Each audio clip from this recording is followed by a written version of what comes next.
Hi once again, I am Rajesh Celeste working as an application engineer for Augmenta. So in this short video, I am going to show you how to use global variables and local variables where you can drive your parameters of the sketch and the part. Okay, so for this example I am taking a flange. So here I have the outer diameter, I have the inner diameter and the PCD, and also I have the mounting hole diameter. Okay, so let me start by adding some dimensions. So in this case, I need the PCB to be always centered between the inner diameter and the outer diameter.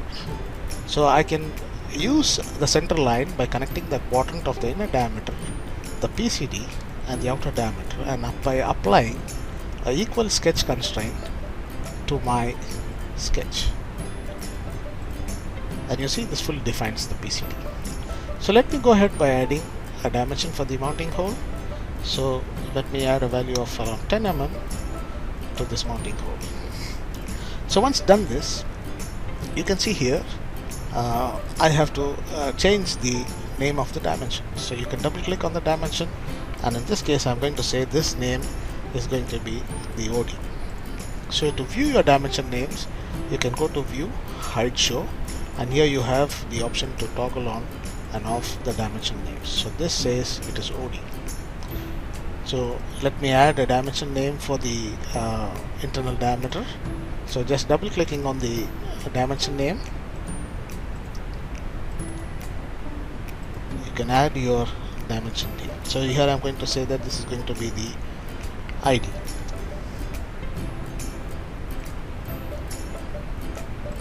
Also you can pick dimensions, and you can edit the dimension name by selecting it from the properties tab.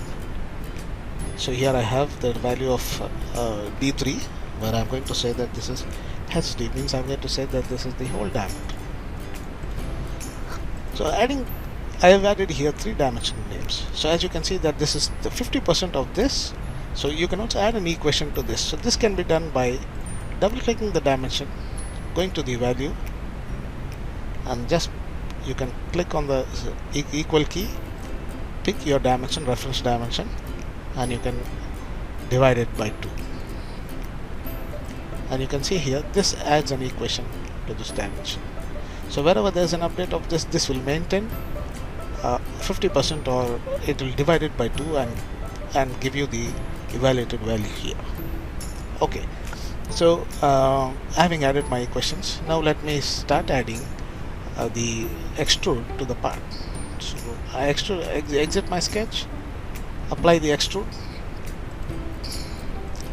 So let me select the sketch, and in this case you have the option where you have selected contours. So I need to select the whole thing as a boss. So I'm not going to include the hole in this extrusion. So this hole is going to be used as a separate feature. So I show my sketch, and this will act as a shade sketch.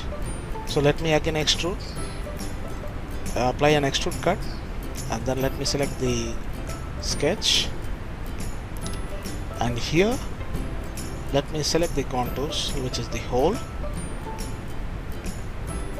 to be extruded. So you can see the extrude cut. Make sure to change your direction, and here I'm going to use the through all option. So I have my extrude cut here. Now it's time to apply some circular pattern to this, so that I create the hole around the flange.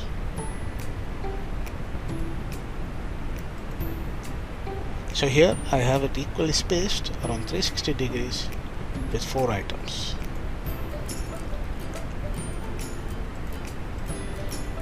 Okay, so to view your equations, you can go to tools, and then you can go to equations, and you can view your equations here. So you can go to the tab which says dimension view. So in dimension view you can view all your dimensions applied in the sketch, and then you can also view your equations which are applied in the sketch in the equation view.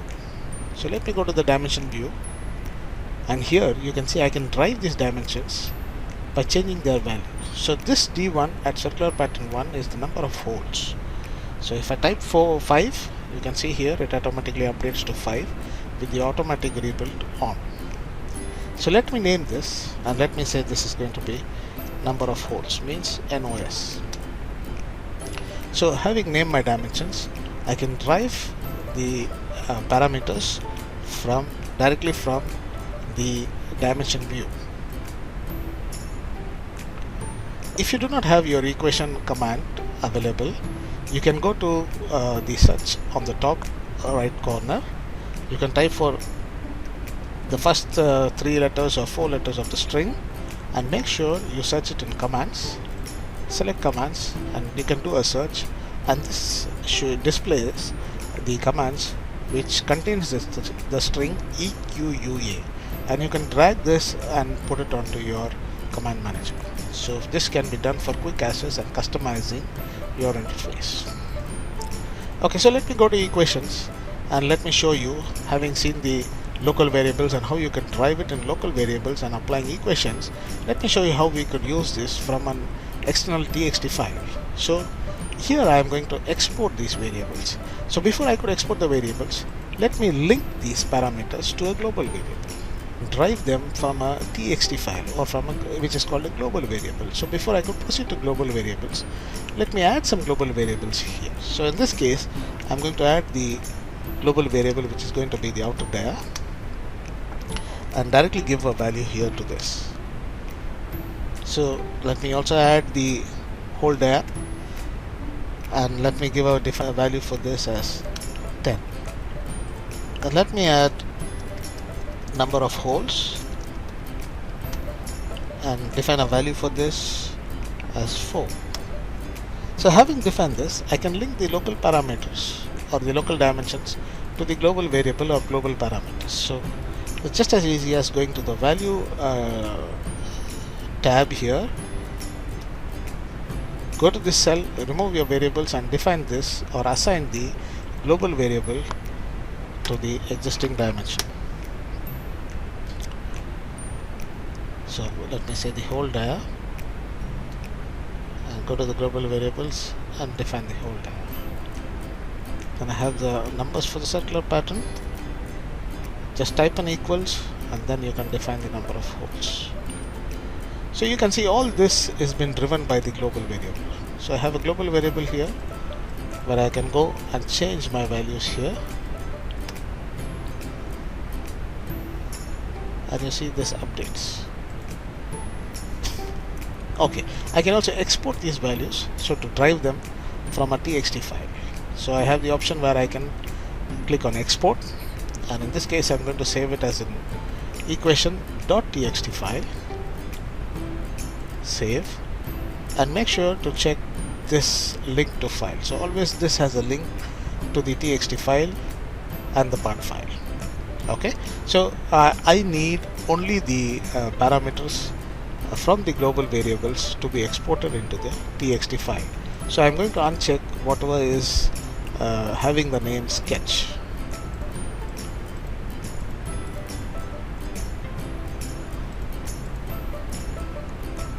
So I have the outer dia, whole dia, number of holes. So let me uncheck this and say export. So this has created a txt file. If you see here, I cannot change these values because this is linked to a external file. So to change these values, you can uncheck the link and you can change the values inside the part file. Okay, so if I go here to my Windows Explorer, you can see the txt file. I have opened my txt file here, and the 3 parameters which I exported are available here. So I can start changing my values directly from here. So I say this is 150, and let me say that this is going to be 15. I need a number of holes around 8. So having done this, I do my changes, I save the file. And once you come to SolidWorks, just rebuild to see your changes updated. I hope this video has helped you to be more productive, to automate a part of the task in your sketches and parts. Do let us know your feedback, and thanks for watching.